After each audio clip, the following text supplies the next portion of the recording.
Alright, so let's try it again. Second take. So today is April the 7th, it's Monday.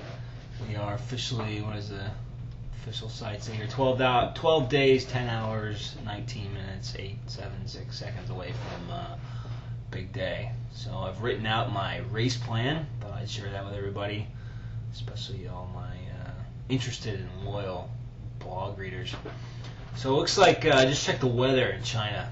Looking a little hot. I've officially crossed what I normally call my yellow and red line on the tachometer, which would be about 79, 80 degrees.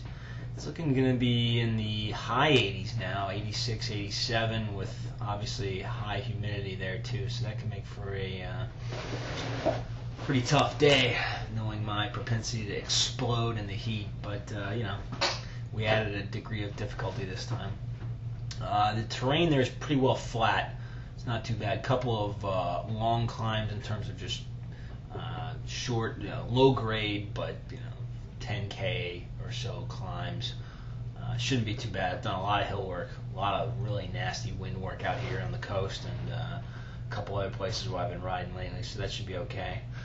Nutrition plan stuff I think is pretty well set. I've got one minor logistical thing in that the spread between flights is the shortest one I've ever had between flying out of the coast here where I live.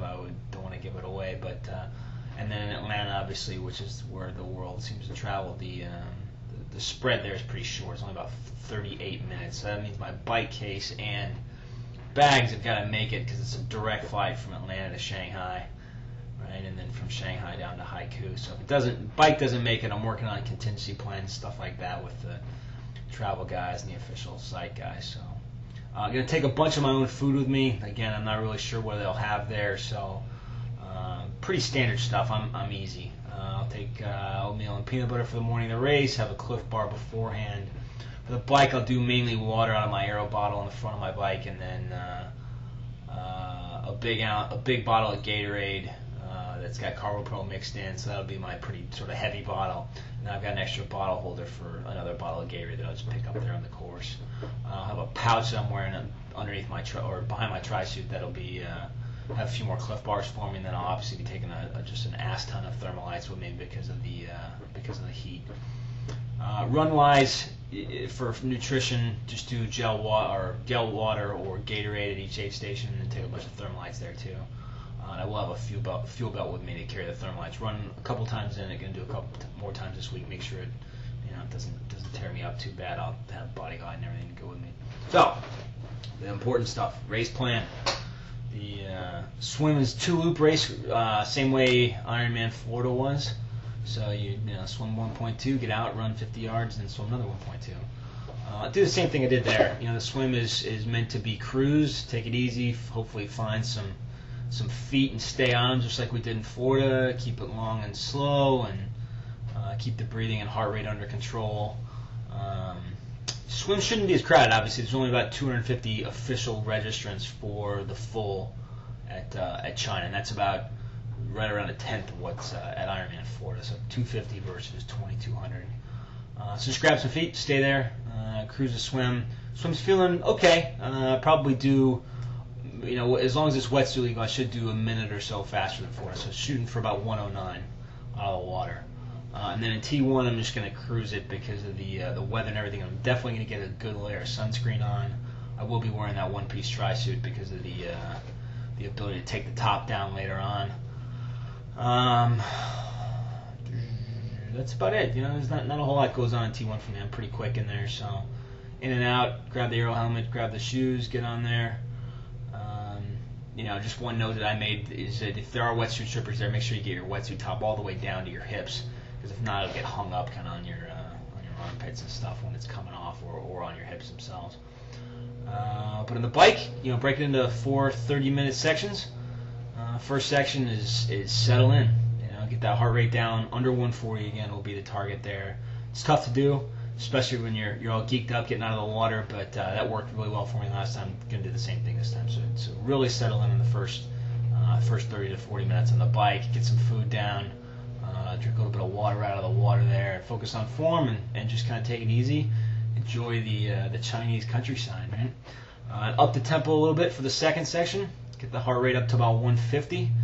There's no real climbs other than maybe one legit hill on this thing. So again, I'm really not worried about the hills. Maybe that's just ego or whatever. But we've done a lot of the hard hill work over here and in some other places. So it shouldn't be too bad. And the wind, the wind I've been riding in is that really debilitating, crushing winds. And I just don't think the course is going to be that tough, to be honest with you. Might be some rain or something, but I will be riding the tri-spoke on front with a disc in the back. So I'm hoping for a little bit faster bike this time. On the third section of the bike, make sure you're eating good. I'll let the heart rate float up a little bit. It's going to be natural with between the heat and the normal cardiac drift that happens later on. Expecting low to mid 160s for that third section, and then in the fourth section, try and let it drop down below that. Try and get back into the 150s if I can. If I can't, I'll definitely want to stay out of 170. I'm not going to crack that unless it's just blazingly hot or something. But to get ready to run a decent marathon, then we should be able to keep it down. So estimated bike time is about 5:55, so it's about 10 minutes or so faster than last time. I think I've got a good quick ride in me. I know I'm stronger on the bike than I was at Florida, so we should be able to get it done. T2 should be relatively quick. Usually my big toe and my right foot will be hurting, and I'll be real happy to get off the bike as always. But just grab the number belt, fuel belt, visor as always, and throw in the shoes. I'll be wearing the same socks. I'm real comfy in those, so no big deal there. Definitely get a big solid load of sunscreen on the shoulders and back and neck. I know it's going to be a scorcher out there. Got to be ready for that. I'm not going to have another repeat of my little island adventure last year. So on the run, build-up wise this year, I think really that I've done tons of soft surface. It's all been hard. It's all been soft work where you run on the beach. You always get tired a lot faster. Your heart rate goes higher because of the soft sand. But the positive of that is I've done a lot of work. I really think I've had a breakthrough in the running and can really put the hammer down this year. But that being said, I'll go out the same way I did last year.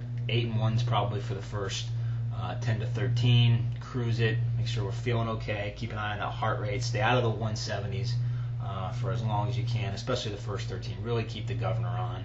Hold back just like we have been the rest of the day. And then push it. Once you hit the turnaround, grab my little bottle of Gatorade Fierce there, my favorite flavor, and then push it from 13 to 18. And then after 18, hopefully we've got enough to let it go again, just like last year. Like I said, I'll probably do 8 and 1s for the first half just to make sure we don't blow up, and be cognizant of the conditions and be ready to do an audible, right? Either way. So if it's tough and it's hot and it's really hot and I'm really suffering out there, then I will back it off and probably not try and blow up the run, because when you're walking a marathon, it's a long way to walk. So definitely don't want to do that. I want to run the whole thing this time, just like we did in Florida, under some tougher conditions. So hopefully, estimated race time would probably, including transitions, be in the low 12s, 12:05, 12:10, something like that. Good improvement over last time in tougher conditions. I think we can do it, and I'll do another video or two between now and then. See ya.